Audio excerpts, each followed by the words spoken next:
welcome to another episode of No Such Thing as a Fish, a weekly podcast coming to you from the QI offices in Covent Garden. My name is Dan Schreiber. I am sitting here with Andrew Hunter-Murray, Anna Chazinski, and James Harkin, and once again we have gathered round the microphones with our 4 favorite facts from the last 7 days, and in no particular order, here we go.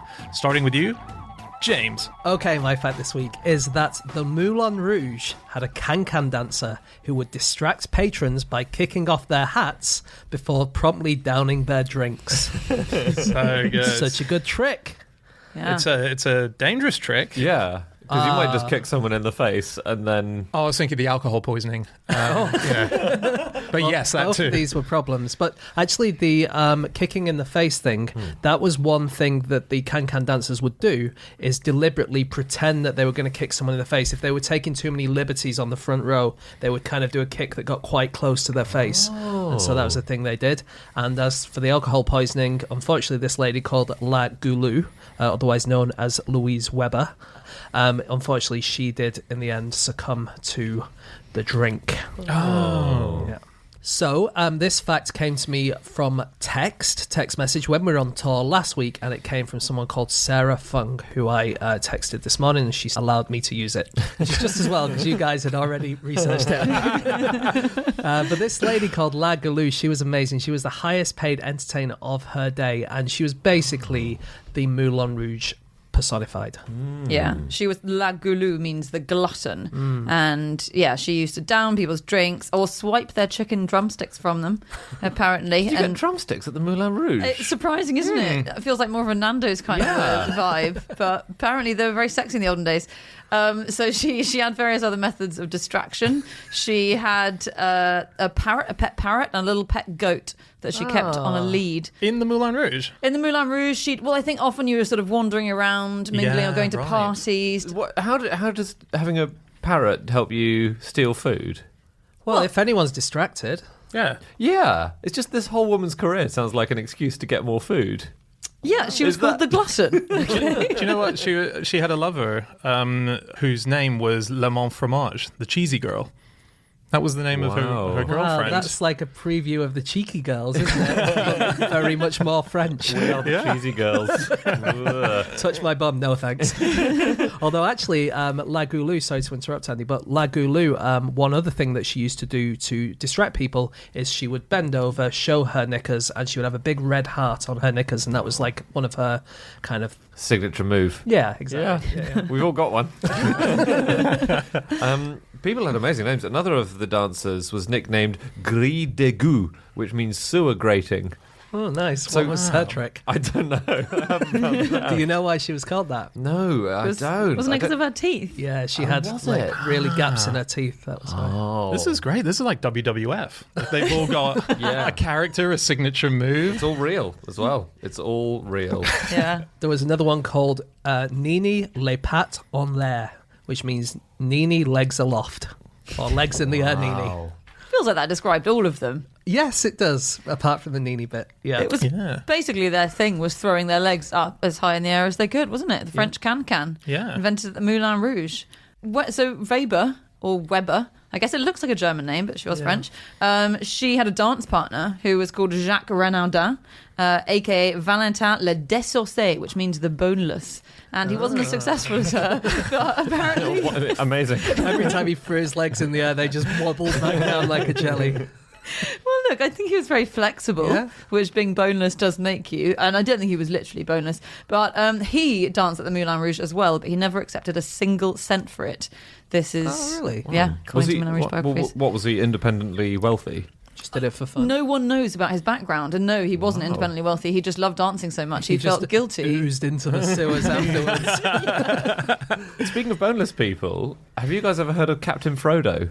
No. Some Lord of the Rings. Well, no, Captain Frodo is slightly different. I think he's from somewhere in Scandinavia, but this is a modern cabaret performer. He performs in a show called La Clique, which is really Oh, yeah, amazing. yeah. And his trick is that he can fit his entire body through a tennis racket. Oh, I have heard. yeah. I've And seen that. in fact, he's got 2 tennis rackets. One is 10 inches, you know, from the base of the head to the top of the head, and the other one is 8 inches from the base to the top, and he gets through both of them at the same time. Is he the one? Does he like dislocate his shoulders or something? Very much Yeah. so. He dislocates Yuck. everything in his body. It's incredible. And they do take the strings off, don't they? Yeah, they do. I was just thinking of one more boneless thing, and there was an Ivan the Boneless, wasn't there, in the sagas, I think. My favourite cartoon character in all existence is Boneless Chicken from Cow and Chicken. I'm so glad we're finally talking about boneless things after 5.5 years. Why is he called boneless? He has no bones. He has no bones, and his whole character is just, he turns up in about 1 in every 6 episodes, and he's just like a flopped lump of skin, usually over a chair or a table or on the floor, and they're like, oh, hey, Uncle Boneless Chicken's come to stay again. Hey, Uncle. And then he's just like, hello. So another performer at the Moulin Rouge is someone who's an old friend of the podcast. We've spoken about him a few times. What, Everard Digby? Not Everard Digby. I say an old friend. We've mentioned him probably twice. Le Patamane, the farter. French farter. He was a headline act at the Moulin Rouge. Was he? You Yeah, don't so want to he have would- to go on stage after him, do you? Yeah. Yeah, so he'd go up, and I don't know how it worked, if we were mic'd, because I picture the Moulin Rouge as you say, like people are walking around with goats, you know. How are you going to hear? How are you going to hear? But he did do stage stuff, didn't he? He did do stage stuff, yeah. But I suppose usually he'd be in a quiet auditorium. I see your point, whereas, you know, Oh, a lot it of was more mingling rowdy. Yeah. noise. Yeah. It must have been mic'd up. It's not that sexy, is it? Given that the Moulin Rouge was supposed to be a little bit raunchy. I don't know if farting is sexy, but it might have been back then. Some people in France. In France. Do you know one sexy thing they did have? What? They had a massive wooden elephant in their garden. Oh, And so yeah. that's in the film, that's because there was a recent Yeah. film about it. But Recent. Do you mean the film Moulin Rouge? Yeah. When Cool. did it come out? It's like Last year. 90, yeah, it must have been last year. It can't be more than last year, A right? couple of years, I think. Okay.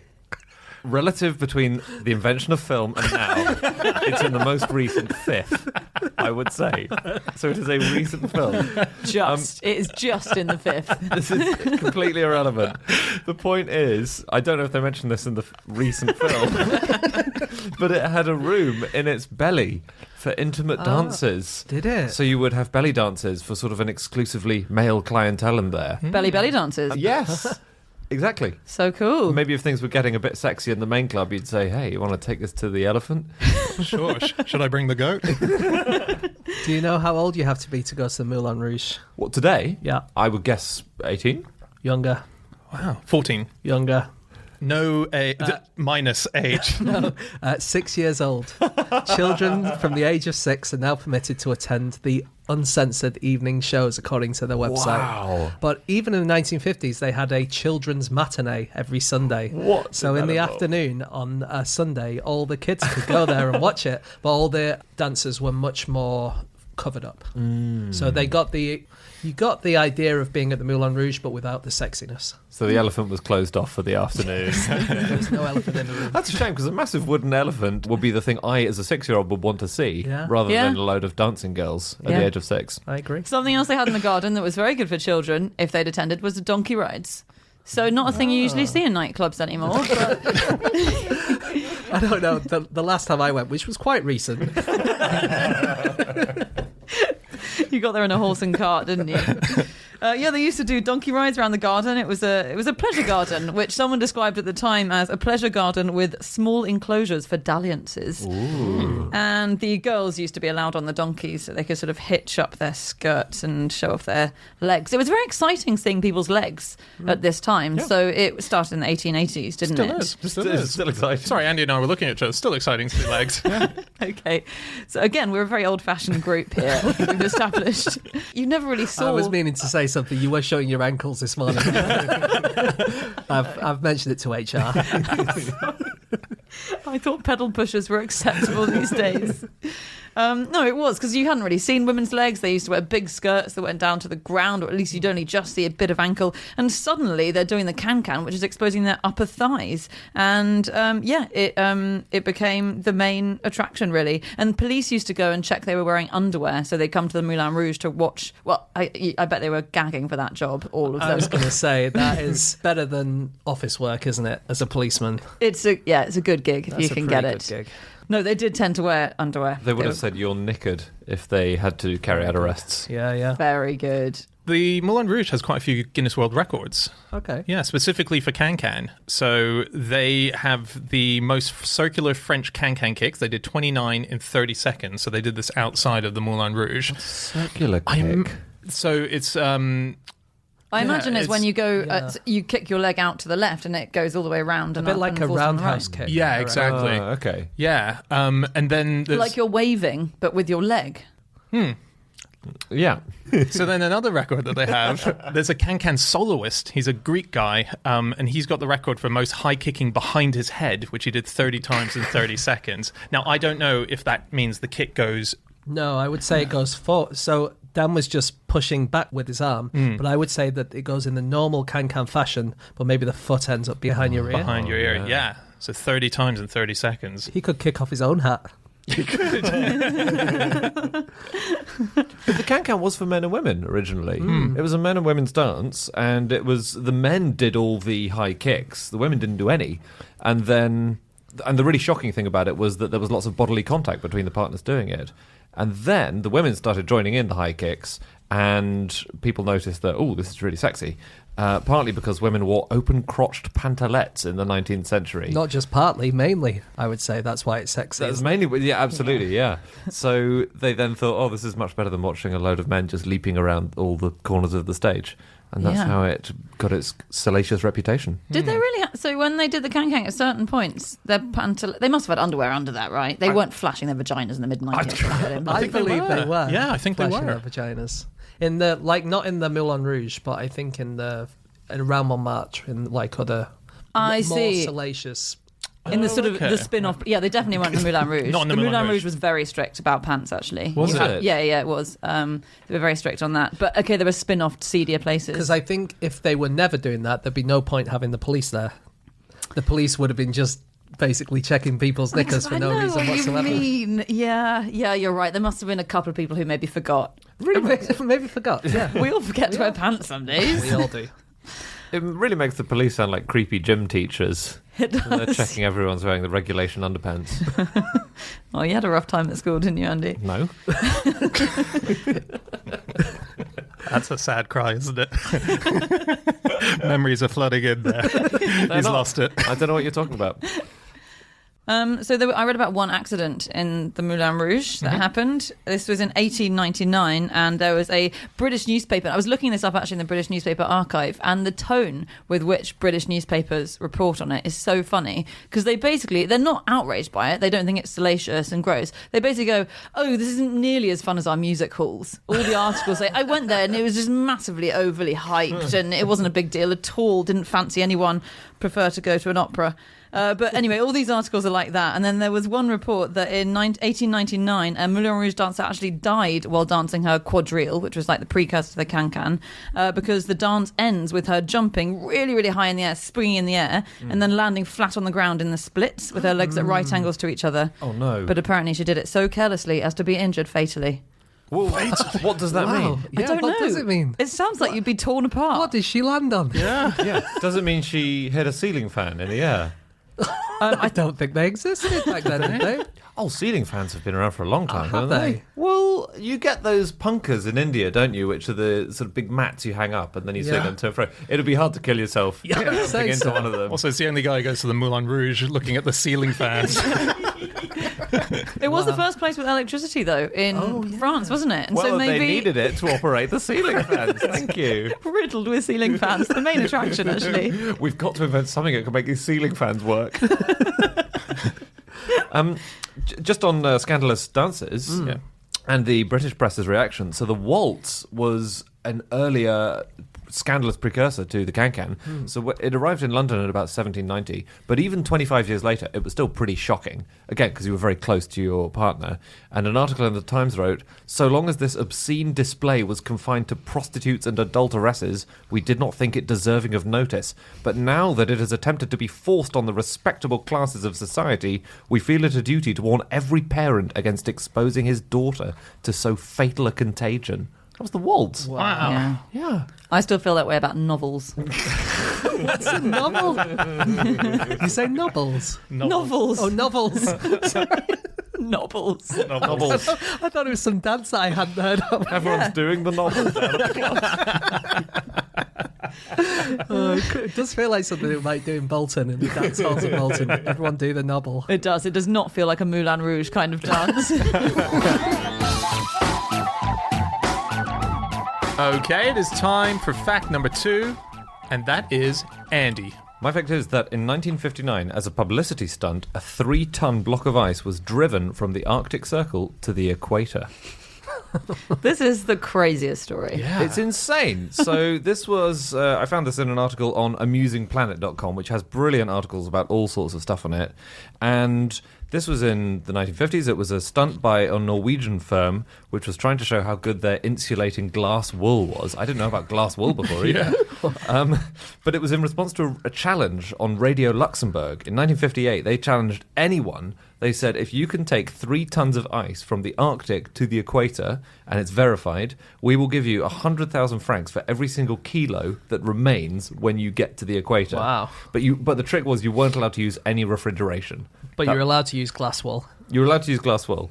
And that prize was big. That was the equivalent of $17,000 in modern money per kilo. Okay. This is a big opportunity. And how much did they get to the end? Well, by the time it got to the end, it had lost 11% only of its weight. So do we know how much they got? How many they got kilos nothing. left? It must have been about right. 2,700 kilos left. Yeah. It was a 3,050 kilo block that this firm did. So and they were must really have got excited. about the modern day equivalent of $2 million or something. Well, Radio Luxembourg had retracted the offer when it became clear how much money they were going to lose. Before they set off, though, they retracted the offer very early. But the manager of the glass vat was so excited because they just wrapped up the block of ice and they took loads of medicines with them, so it wasn't a completely pointless trip. And they just put this massive block of ice on a truck. I mean, taking ice to the Sahara is not pointless anyway, right? It's at least useful. That's for those true. People. Although, did they then distribute it around the Sahara for cocktails and stuff? They did. Did they? Yeah, they did. They chopped it up into little blocks and they gave it to people who, in the article, says had never seen ice before. Really, ice blocks, for Although purpose. there was one thing where there was a documentary made about it, and there were pictures of camels drinking this fresh Norwegian water as if it was the greatest thing in the world. But actually, everything that they were drinking was full of glass wool and tar paper, so it was it wasn't really potable at all. Do you know what happened to some of the ice? Some of the ice was flown back to Oslo. Really? Yeah, it was wrapped in presumably a smaller amount of glass wool, and it was flown back to be given to journalists in their drinks at a media Nice. reception in Oslo, all about this incredible achievement. That's really cool, isn't it? Yeah. To have a gin and tonic where the ice has been all the way to Africa and back. Yeah, it's incredible. I mean, I know we're not supposed to buy things that have flown halfway around the world. It was the 50s, so it's fine. There was an insane thing actually. So they had an all right drive down to North Africa, and by the time they got to North Africa, they'd only lost 4 litres of water out of 3,000 kilos on this block. I mean, this glass wool stuff is really good, but Algeria was in the middle of a civil war. So bad time for driving through. There were no roads through the desert. No. And they had to keep on getting out and digging it out, just digging the truck out of a sand drift that had got into. And the worst thing was they had a very limited water supply. Yeah. So they were really thirsty all the time they were driving it. Could they not just lick the block? 3 tons of ice. Wow. So disciplined, though, that they all refrained from licking the ice. They wouldn't even take a milliliter off it. yeah. Great. Yeah. Didn't they have to be guarded by the French Foreign Legion at one point? I think going through the Sahara Desert, they were guarded because of the guerrilla forces in the Sahara that they thought might attack them. Yes, I think Algeria was then in the process of stopping being French and starting to be Algerian. So I think that's why the French Foreign Legion might have been there. What a lovely way of putting that. Very traumatic decolonisation of a country period. We're in this gradual transition phase. And they did, as you say, they did take medicines with them. So they ended up in Gabon at the end, and they brought a shed load of medicine, tons and tons of medicines to deliver to the people. Yeah. So not just a PR stunt. No, although predominantly. Mostly a PR stunt. Yeah. But actually, the idea of bringing ice from the north or the south and using it in warmer climes is quite a common idea through history, right? Oh, I guess so. It's one of your favourite things, Andy, about lassoing icebergs. Oh, yeah. this isn't for drinking it, but isn't it like when there's oil rigs or something? Yes, it's to stop it hitting oil rigs. I actually phoned up one of the iceberg lassoing men and I interviewed him about it. He was running a company which does the satellite monitoring of icebergs, because when one's drifting towards an oil rig, and if it crashes into an oil rig, that's big trouble. Yeah. And so they just have to go out and they put a rope all the way around it and they tow it a little bit just for an hour or two, and then that pushes it into a different enough direction that it's going to miss the rig. It's so cool. It's amazing. Yeah. But they don't fully tow it to the equator, which would be a big job. But that has been a thing that people have tried to do in history, and actually people have done that. They've taken it from Antarctica up to places like Peru, and where they used it for the brewing industry, when they have droughts. Yeah, we had to cut the ice. And you mentioned oil platforms. Russia actually uses ice as a drilling platform. So this is this really cool kind of ice, which is giant ice blocks called naleds, which are basically ice blocks that form on rivers. So ice that forms on rivers can be much thicker than ice that forms on lakes, because if it's cold enough, then the force of the water underneath the layer of ice pushes up in the slightly warmer daytime through it and runs on top of it, and then it freezes overnight. So you've got like a second layer, and then the next day, the same thing happens again. You've got a third layer. Whereas it's like a Russian doll. It's like a Russian doll, but made of ice. So you can get these huge, like 7-meter thick blocks of ice. And they've been used for things like the North Korean military.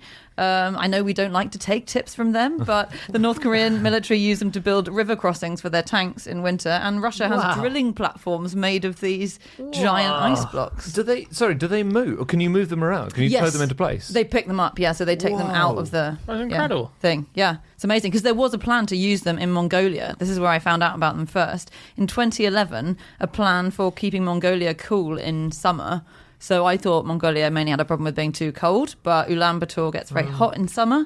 And so they said to regulate temperatures, reduce aircon, and provide drinking water and irrigation, they would take some of these huge blocks of ice and dump them in Ulaanbaatar and gradually let them melt through the summer. And it was what they called an ice shield. Amazing. And this would sort them out. And it was this plan. It got like hundreds of thousands of dollars of funding. And if anyone knows what the hell happened to it, can you let me know? I must have melted by now.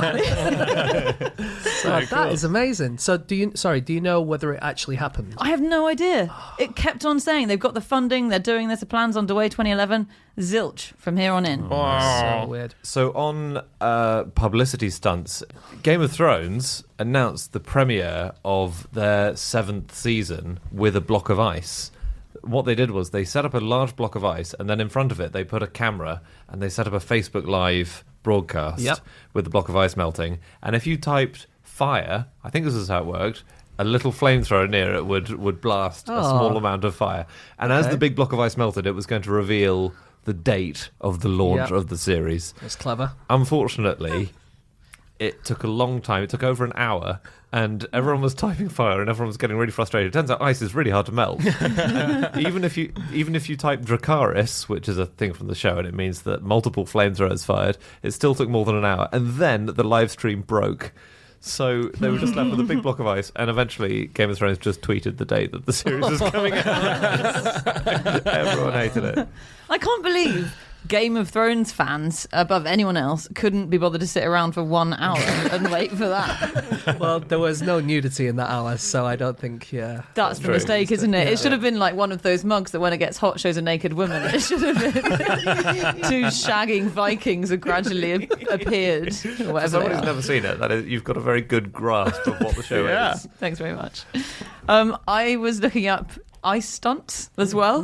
Did you guys ever hear about the 2001 sort of ice contest launched by a Birmingham radio station, which it was on Andy's looking horrified enough that suggests he definitely knows about this. It was BRMB radio station, and basically it got this cool idea from a New Zealand website which had run a similar competition, and this site said that you got a block of ice, of ordinary ice, and they'd had a contest to see how long contestants could sit on it, and the winner got the prize. And so this Birmingham radio station decided to do the same thing, but due to what was reported as a breakdown in communications, they had people sit on a lump of dry ice, which is, of course, minus 78 degrees Celsius. So it ended up, it was to win tickets to go and see Jerry Halliwell and A1. Oh my God. They ended up going, didn't they? That's the worst thing I've ever heard. No, it landed 3 contestants in hospital for more than 2 months with severe frostbite. They got permanent scarring. 3 of them had to have skin grafts and stuff. And severe burns. The one who escaped with less serious burns only escaped with less serious burns because she was wearing 14 pairs of pants. Wow. Sort of the opposite of a Moulin Rouge performer. It's a really bad story. That is bad. And the thing is, there was a St John's ambulance team watching, and they said, you really shouldn't sit there for longer than 10 minutes. That would be dangerous. And they were there for nearly an hour. Still 10 minutes is too long. Yeah, Dry completely. ice is minus It's God knows insane. what. How did one person not read like minus 78 degrees and say, this feels weird? Well, eventually there was a massive legal, case over it, and the radio station was fined £15,000 Yeah, pathetic. for 3 people permanent scarring for life. Wow. Insane. But they got to go to the concert. Well, that's good. Yeah, and hopefully, although apparently it really hurt to sit down. So you'd hope, I suppose, that they had mosh pit tickets. Well, you wouldn't be sitting down at a Jerry Halliwell and an A1 gig. You'd be on your feet the whole time. Oh, you'd be being passed over the wave thing that people do in the audience with their arms in the air. Okay, guys, enough. Go on. The mosh pit. Yeah, what's it? No, that's not what it's called. Yeah, you'd be crowd surfing. Yeah. There you go. Oh, wow. Do you remember David Blaine's ice thing? Oh yeah. Not really. No. This was before he went up over the River Thames. Yeah. He spent 58 hours inside a block of ice in the year 2000. Oh, that's right. Yes. Yeah. Did he really, or was it Yeah, he all did. Yeah, he was sealed in to 2 blocks of ice with a body-shaped cocoon in the middle. Right. And he had a tube to breathe through, and he could drink water. I mean, he could drink water whenever he liked, I guess. But this was good mostly because of all the other magicians immediately giving him shit over it and being furious. So Penn, half of Penn and Teller, said, pumping hot air into a phone booth and putting ice around it and standing around without a thought in your head isn't a trick. And a spokesman for David Copperfield said, if you look at the physics of it, it's warmer than a down-filled sleeping bag in there. Wow. They were really livid. Yeah. And they don't know he didn't have a thought in his head. He could have been creating the next Shakespeare. Yeah.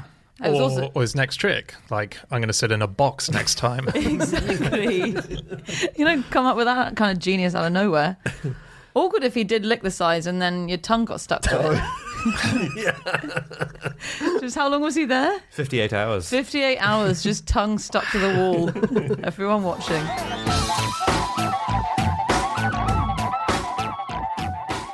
Okay, it is time for fact number 3, and that is Jasinski.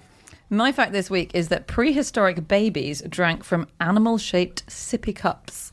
And this is a recent discovery. They've been doing some archaeology or checking out some sort of graves that were dug up a while back. And there are some Iron Age graves in Germany and a Bronze Age grave nearby. And they both turned up in children's graves, in like little toddlers and babies' graves, these vessels. And they had spouts, basically, and they've looked at the proteins that are in them, and it showed that they contained some kind of milk, either goat's milk or cow's milk or something like that. And it's really interesting because we didn't know that women weren't just breastfeeding their children exclusively at that age, and it turns out that they were obviously using cow's milk and stuff. But they think it might be the cause of a big baby boom. So the first baby boomers were prehistoric, and they happened basically because people stopped having to breastfeed their children for so long and so much because they maybe had these sippy cups and they shared childcare a bit more because they'd settled down into group communities. And so when they weren't breastfeeding, they then menstruated a lot more and got pregnant a lot more, had loads more kids. It's all about the cups. So it's a good news story. It's a great news That's what we're story. trying to say. Yeah. And just to clarify in the fact, similar vessels have been found that are shaped like animals in the same region. So we now know that these animal-shaped cups were used for babies. Yeah. Okay. Which makes Got sense. it. Got it. This is, would I be right in saying it's not just a good news story, it's a sort of seminal human existence story, right? This is a big moment in how there was a big boom of life that came off the back of it, where suddenly we were farming humans, basically. No, so, as in, what you mean by that is we were humans who farmed. We were farming humans, or that we were humans who were farming humans. Farmers that were farming humans is Right. what I mean, because Right. Yeah, a lot more suddenly babies. you could have way more humans than Okay. you were capable I mean, of with I just one wouldn't pair of necessarily breasts. call it farming humans, but Oh, I definitely went too far. Yeah, but it was out there. Couldn't Got a cannibalism implication, I think. What do you do? I'm a human farmer.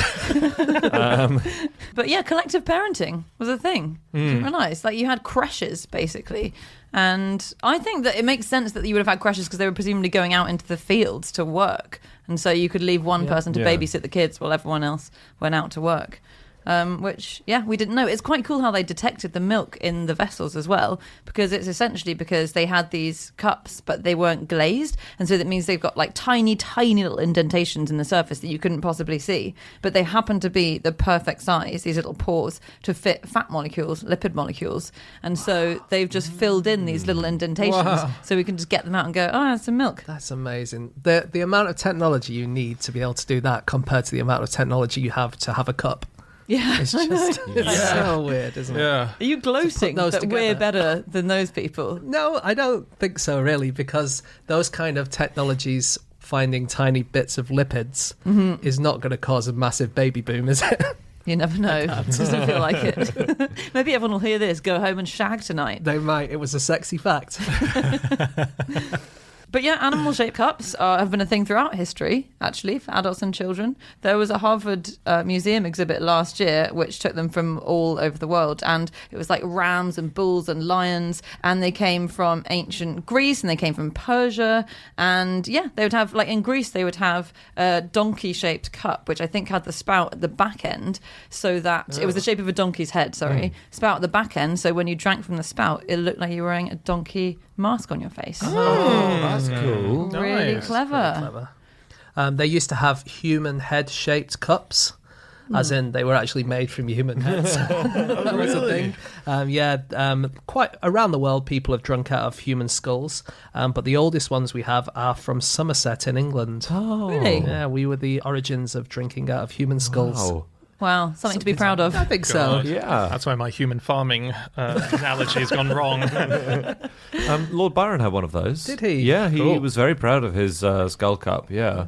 I think it was set in gold. I think it was just the top of the skull, was the main bit, and then he had a proper handle on it, a base. Yeah, because you couldn't get the face in because then it's full of holes, isn't Yeah, it? it's going to come out the eyes. Yeah. Yeah. Because I can only think of a skull as being more like a saucer than anything else, I suppose. Yeah, but if you think about old cups, like what do they have in Greece, Kyrixes or whatever Yeah, they're called, Kyrixes. they're more like saucers, aren't they? Yeah. That's you know. true. And you do have a very flat head, actually, so I can see why. It's more of a dinner plate, yeah. There were on Greek cups and receptacles and things like that. There were mixing bowls called craters. Yeah, the with a K. craters. And the Greek poet Eubulus wrote that after 3 craters of wine, all the sensible guests go home. And he was describing what happens next. This is I think in a National Geographic With our article. parties, it's after 3 crates of wine. Well, he said that the 5th crater leads to yelling, the 6th to prancing about, and the 7th to black eyes. The 8th brings the police, the 9th vomiting, the 10th insanity and hurling the furniture. They're really good. I reckon that's a slightly different order to how we do it now. It's essentially the same, but we've just slightly evolved to tweak it. I think vomiting actually comes before black eyes now. And I Yeah. think police comes last. Yeah, exactly. Unless they've got involved, because there's at least 2 You're more right, actually. sessions there. Yeah. Because, you wouldn't get the police just for yelling or for prancing about. Maybe for black eyes. But insanity and hurling the furniture is a definite public order offence. Yeah. Yeah. You're right. And as you say, once the police have come, the party's shut down. It's weird. So, in fact, under what circumstances did the police come and then leave and then the furniture hurling happened? Yeah, true. Terrible police forces. In the Persian Empire, they had like cool, fun-shaped cups, and if you threw a banquet, if the king threw a banquet or something, then everyone would get a different animal-shaped cup, and you took it home at the end of the night, like a That's party nice. bag. That's really awesome. It's good, isn't it? Yeah. But it's quite an expensive habit. Did you say it was the king of Persia doing it? Yeah, so he could He's afford fine for a it. bottle too, yeah. I've got some stuff on children, looking after children and feeding children. if Yeah, you go back yeah, to I do that. too, yeah. So The first infant formula, like powdered food for babies, was invented by a guy called Justus von Liebig in 1865, and he is also the man who basically invented OXO cubes and Marmite. Wow. Isn't What that cool? was the stuff He's amazing, that he was this feeding guy. babies? Oh, so these are two separate processes that he came up with. But he came up with loads of processes. So Yeah. one of them was getting cow's milk, wheat, malt flour, and potassium bicarbonate, and then mixing them together so it became like a powder with milk in it. Mm-hmm. And then the other thing was a way of getting beef extracts out of beef. And so you could squeeze this beef so much that it was a really concentrated bit of beef, and then that became basically Bovril and OXO cubes. And this guy, no one's heard of him, but he's done so many. Like, But sorry, is that so? Marmite is just sort of like someone's taken a steak and they've squeezed it out like a sponge.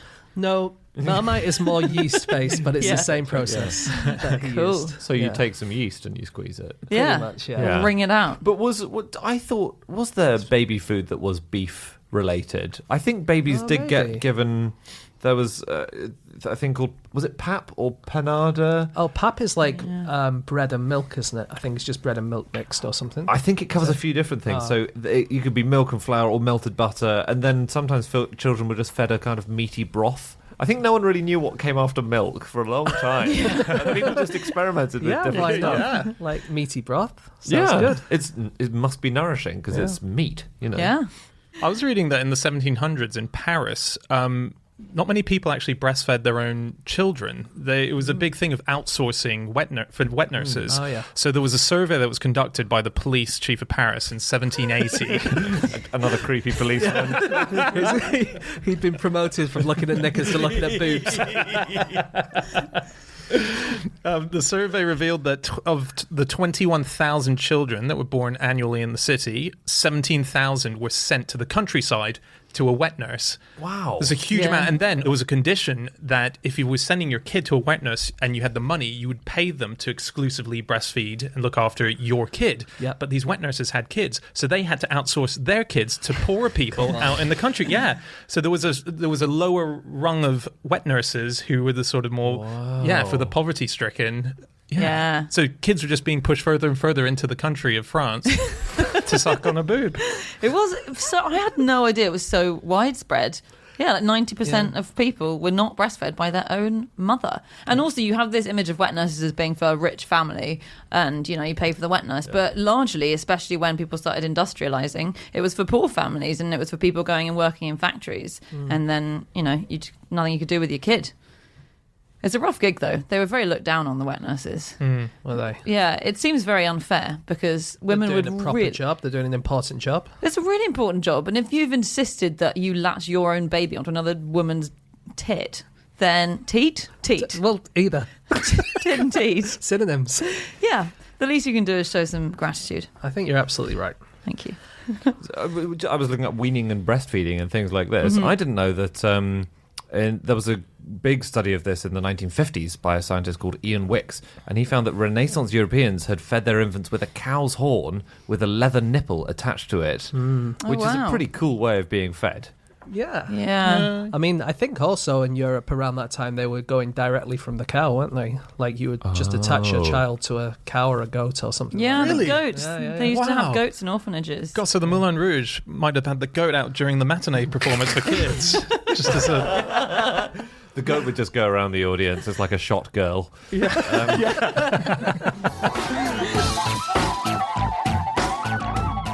Okay, it is time for our final fact of the show, and that is my fact. My fact this week is that the reason movies include that all persons fictitious disclaimer at the front is because one of Rasputin's assassins successfully sued MGM for not accurately depicting the events of Rasputin's murder.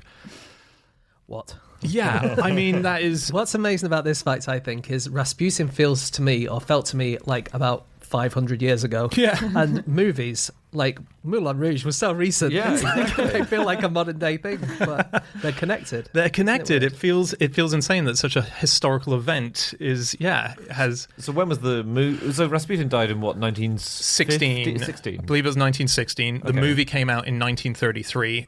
That's a relatively early movie. It's an oldie. It's an That's what I oldie. call It's it. in the first 20%, isn't it? Yeah. Oh, yeah. Yeah. It wasn't the first 20%. No. No, yeah. I'd say it's the second 20%. But I think within the first half. Oh, certainly the first half. First half. yeah. Oh, yeah. Depending on when you're listening to this podcast, actually. If you're... Sorry, Dan. So, Prince Felix Yusupov, he was a Russian aristocrat, and he was one of the people who helped to kill Rasputin. He didn't get in that much trouble other than to be exiled from the country. So it was while he was exiled and he was living with his wife that this movie came out, which was based on a few biographies and so on, called Rasputin and the Empress.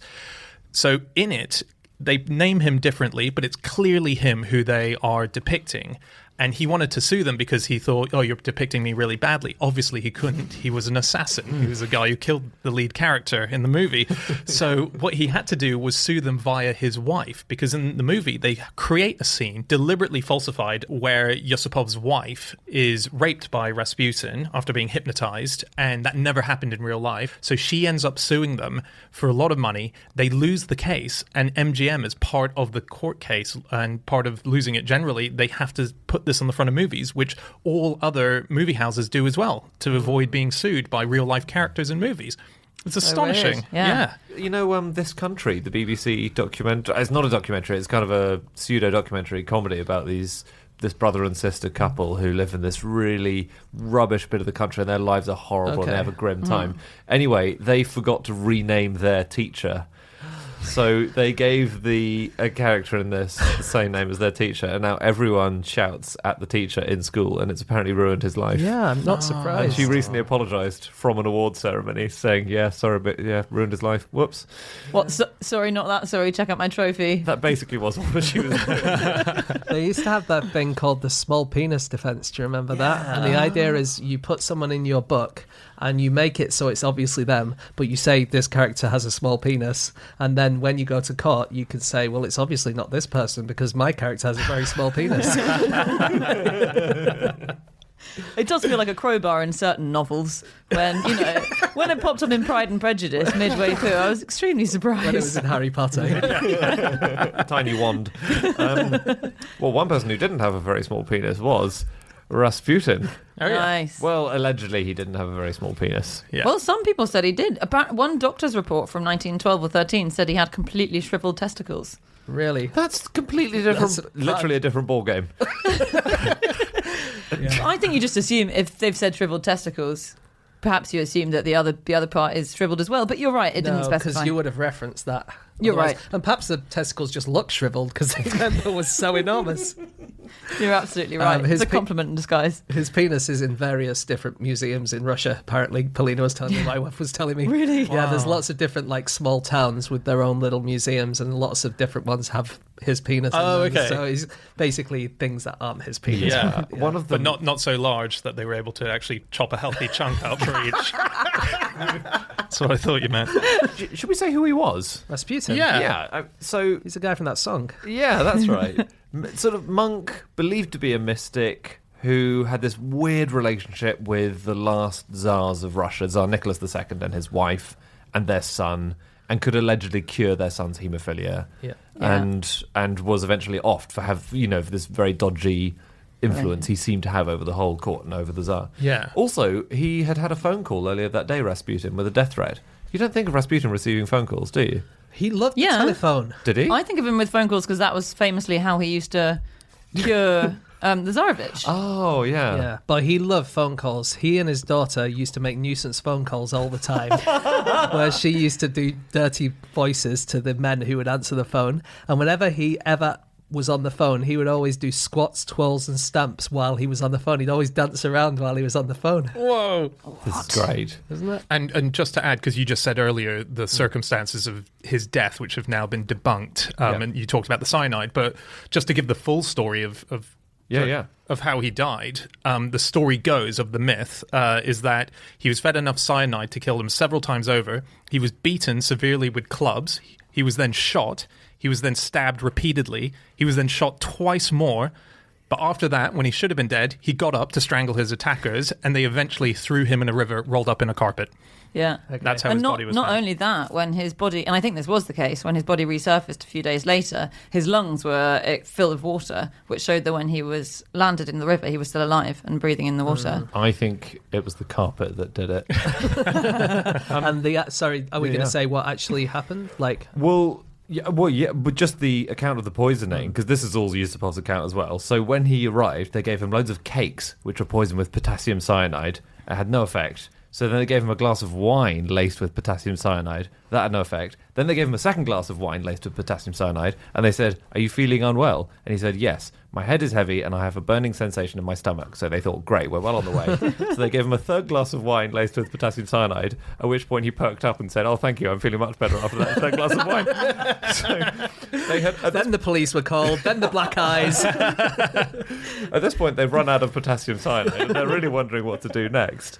But there are all these theories about why the poison didn't work. One is that they just had old poison. One is that he was given sugar, like it was cakes and wine given to him, and that binds with the active ingredient, which makes it much less poisonous. Yeah. And then there's another theory that Yusupov made up all of this, and actually they shot him and threw him in the river. I think that's the one that we kind of think now, because they there was a confession by one of the conspirators later on who said, no, we didn't poison him at all. Yeah. Just shot him. But it fed the myth, didn't it, of this Yeah. crazy, invulnerable monk who is sinister and has some weird malign influence over the Tsar. And sort of really sordid, and it's really difficult reading about Rasputin now because we know that he was such a victim of propaganda of his time. So all the first-hand accounts about how sex-crazed he was, this weird nymphomaniac guy, we don't know. I mean, I think there's a new biography that Francis Welch wrote, I think, but even then, I think at the time there was such a hardcore propaganda drive against Rasputin. Should we not just go with the rumours though, because it's going to be funnier? Yeah. Like, should we not just say that the reason the women of St. Petersburg loved having sex with him so much is he had an enormous wart on his penis that meant whenever he had sex with them, they got an immediate orgasm? Should we not say that kind of thing? We can say it. We can say it. I'm going to kill everything you say.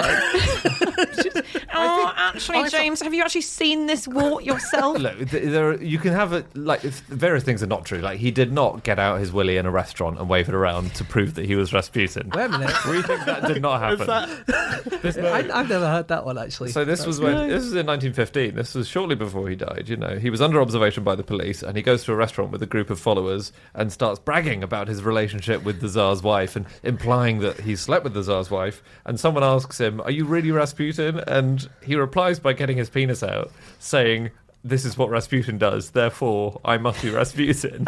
But it's a bad proof because it's him saying, "Look, if I wasn't Rasputin, would I really be getting my knob out in a restaurant?" Yeah. Who is the president we spoke about that did that as well? Lyndon Johnson liked to get his penis out a lot. Yeah. All the time. But he did it in response to journalists, didn't he? Yeah, I think so. It's not a good way of proving it because it's such an easy trick to imitate. It's true. Maybe you've got to have the big penis to do it. And the massive wart. It's so hard to tell from the other side of the restaurant. Equally hard to enjoy your meal afterwards. Can you imagine Lyndon Johnson on the Andrew Marr show on a Sunday morning? Well, I'll tell you this much, Andrew. Anyway, he didn't do that. Oh, He didn't do that. There's a myth about the restaurant. Yeah. But he did. There were all these rumors about his genitals, and people kept on wanting to pull them off. I think maybe the two are related, though I don't know. But there was a monk called Iliador who, first of all, he claimed that he'd got 120 bombs that he was going to use to kill Rasputin, and then by some course of events, he apparently lost these bombs and ended up chasing after him with an axe and telling him he was going to castrate him.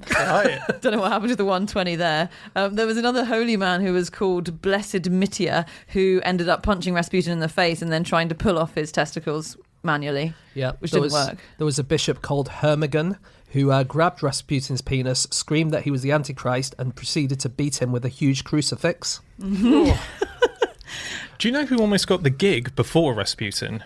What do you mean, the gig? So the gig was basically the Countess Tsar. She Her was spiritual advisor. Yeah, spiritual advisor. She was very into. So it must be someone we've heard of. It is definitely someone we've heard of. George Bernard Shaw.